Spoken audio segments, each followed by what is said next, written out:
suis Isabelle Pau, je suis la présidente donc, de l'antenne ICF Rhône-Alpes-Auvergne qui comprend à peu près 100 adhérents. Coaching Week à ICF, c'est la semaine internationale du coaching qui se déroule un peu partout dans le monde cette semaine. Voilà. Donc on peut déjà se sentir connecté au monde en étant présent ici et se dire qu'un peu partout dans le monde il y a le même type d'événements. Sachant que ces événements, c'est donc pour ICF propose ça chaque année pour mieux faire connaître le coaching et du coup le rendre accessible à plus de monde. 3 mots pour décrire un peu l'état d'esprit, l'esprit dans lequel on voudrait vivre l'après-midi. Donc le premier mot c'est professionnalisme. Là, ensuite le deuxième mot important, le deuxième mot fort, c'est le côté ouverture. Donc le troisième mot important, c'est la solidarité.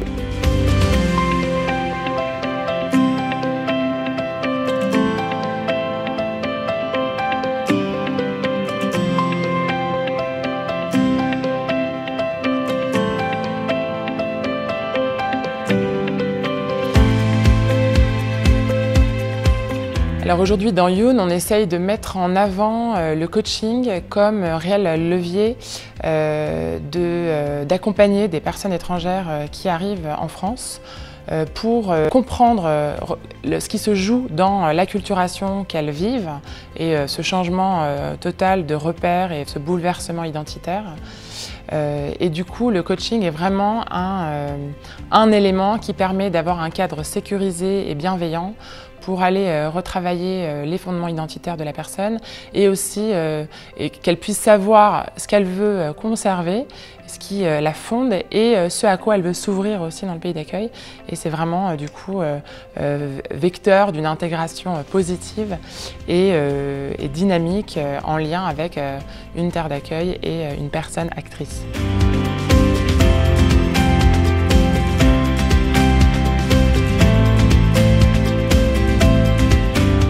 Puisque l'audience est une audience de spécialistes, de professionnels du coaching, je pense que le message clé que j'aimerais avoir transmis finalement, c'est d'abord que pour des entrepreneurs qui ont fait faillite et qui viennent de subir un traumatisme triple et très violent, le coaching est une aide, une technique, un processus d'une aide considérable pour reconstruire leur socle personnel, pour comprendre, décortiquer ce qui vient de leur arriver, comprendre aussi leurs talents et leurs vulnérabilités, comprendre finalement dans quel domaine, vers quelle voie ils vont reconstruire finalement leur épanouissement au-delà de leur réussite professionnelle.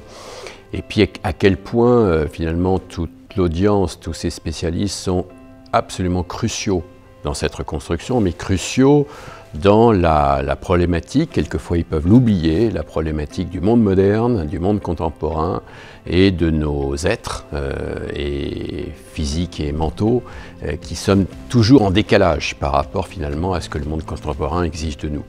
C'est particulièrement crucial pour des entrepreneurs qui ont fait faillite, mais c'est crucial pour nous tous à chaque moment finalement de notre vie et en particulier au moment où on vit un échec et où on se sent à la fois très seul, démuni, honteux et où finalement l'aide d'un tiers, la main tendue, est un acte aussi fondamental.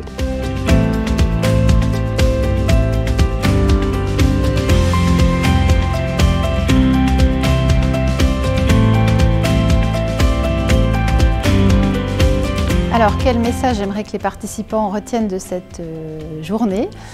Je dirais qu'à l'image de la table ronde que nous venons d'avoir, c'est la diversité des points de vue.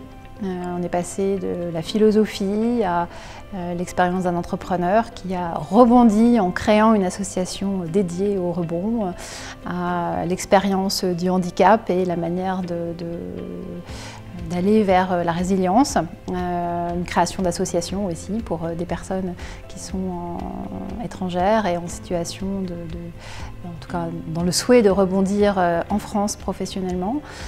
J'ai trouvé ça déjà personnellement extrêmement riche et j'espère que chacun repartira avec cette pluralité de points de vue pour aborder un même sujet qui est le rebond.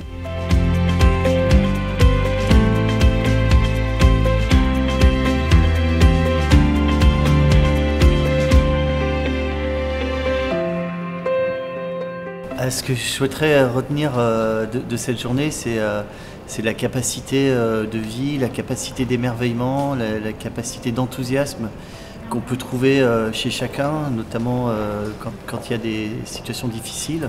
On a eu tout un tas de témoignages et de situations qui montrent que malgré les grosses difficultés, on arrive à transformer en richesse, en opportunité, en force de vie, des situations qui peuvent être a priori incroyablement difficiles. Mais cette capacité de rebond, cette capacité de résilience, on l'a tous au fond de nous. Et je trouve assez merveilleux l'exemple, la spontanéité qu'ont les enfants par rapport à ça, qui peuvent être du coup très inspirants aussi pour les adultes qui ont tendance parfois à râler un petit peu.